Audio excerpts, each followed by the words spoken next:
Hello everyone, ಹೇಗಿದ್ದೀರಾ ಎಲ್ಲರೂ? ನಾನಿವತ್ತು ಮಸಾಲ ವಡೆ ಮಾಡ್ತಾಯಿದ್ದೀನಿ.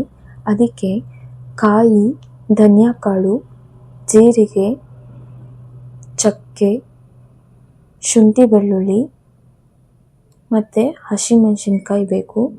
ಇಷ್ಟೆಲ್ಲ ಹಾಕ್ಬಿಟ್ಟು ರಫ್ಲಿ ಗ್ರೈಂಡ್ ಮಾಡ್ಕೊಂಡಿದ್ದೀನಿ. ನೆಕ್ಸ್ಟ್ ಇದಕ್ಕೆ ನಾನು 200 ಗ್ರಾಮಷ್ಟು ಕಡಲೆಬೇಳೆ ತೊಗೊಂಡಿದ್ದೀನಿ, 50 ಗ್ರಾಮಷ್ಟು ಕಡಲೆ ಬೀಜ ತೊಗೊಂಡಿದ್ದೀನಿ. ಇದು ಬರೀ 2ರಿಂದ 3 ಗಂಟೆ ಟೈಮ್ ನೆನೆಸಿರೋದಷ್ಟೇ. ನೀರು ಏನೂ ಹಾಕದೆ ಗ್ರೈಂಡ್ ಮಾಡಬೇಕು. ನೀವು ದರ್ದರಿಯಾಗಿರಲಿ ಸ್ವಲ್ಪ. ಅದರ ಜೊತೆಗೆ ನಾನು ಸ್ವಲ್ಪ ಚಾಪ್ ಮಾಡಿ ಇಟ್ಕೊಂಡಿರೋ ಅಂಥ ಕರಿಬೇವು, ಕೊತ್ತಂಬರಿ ಸೊಪ್ಪು, ಸಬ್ಬಸಿಗೆ ಸೊಪ್ಪು ಮತ್ತು ಈರುಳ್ಳಿ ಹಾಕಿ, ಜೊತೆಗೆ ಉಪ್ಪು, ರೆಡಿ ಮಾಡಿ ಇಟ್ಕೊಂಡಿರೋ ಅಂಥ ಮಸಾಲ ಎಲ್ಲನೂ ಹಾಕಿ ನೀಟಾಗಿ ಮಿಕ್ಸ್ ಮಾಡಿ ಈಕ್ವಲ್ ಸೈಜಲ್ಲಿ ಉಂಡೆ ಕಟ್ಟಿ ರೆಡಿ ಮಾಡಿ ಇಟ್ಕೊಳ್ಳೋಣ.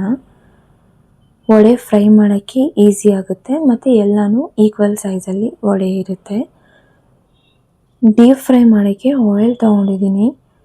ಆಯಿಲ್ನ ಹೈ ಫ್ಲೇಮಲ್ಲಿ ಒಂದು 3 to 4 ಮಿನಿಟ್ಸಲ್ಲಿ ಬಿಸಿ ಮಾಡಿಕೊಂಡು ವಡೆ ಹಾಕೋ ಟೈಮಲ್ಲಿ ಮೀಡಿಯಮ್ ಫ್ಲೇಮ್ ಇಟ್ಕೊಳ್ಳಿ. ಮೀಡಿಯಮ್ ಫ್ಲೇಮ್ ಇಟ್ಕೊಂಡು ಫ್ರೈ ಮಾಡಿ. ನಾನು ಎಲ್ಲ ವಡೆನೂ ಫಸ್ಟು ಹಾಫ್ ಫ್ರೈ ಮಾಡ್ಕೋತೀನಿ.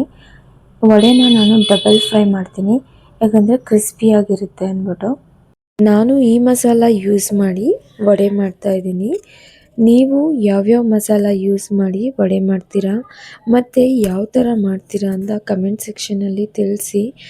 ಜೊತೆಗೆ ಏನಾದರೂ ನಾನು ಕರೆಕ್ಷನ್ ಮಾಡ್ಕೋಬೇಕು ಅಂದರೆ ದಯವಿಟ್ಟು ಅದನ್ನು ತಿಳಿಸಿ, ನಾನು ಕರೆಕ್ಷನ್ ಮಾಡ್ಕೋತೀನಿ. ನಿಮ್ಮ ರಿವ್ಯೂ ಮತ್ತು ನಿಮ್ಮ ಕಮೆಂಟ್ಸು ನನಗೆ ತುಂಬ ಇಂಪಾರ್ಟೆಂಟ್. ಜೊತೆಗೆ ಹೀಗೆ ಸಪೋರ್ಟ್ ಮಾಡ್ತೀರಿ. ನಿಮ್ಮ ಸಪೋರ್ಟ್ ನಮ್ಮಂಥ ನ್ಯೂ ಯೂಟ್ಯೂಬರ್ಸ್ಗೆ ತುಂಬ ಎನ್ಕರೇಜ್ ಮಾಡುತ್ತೆ.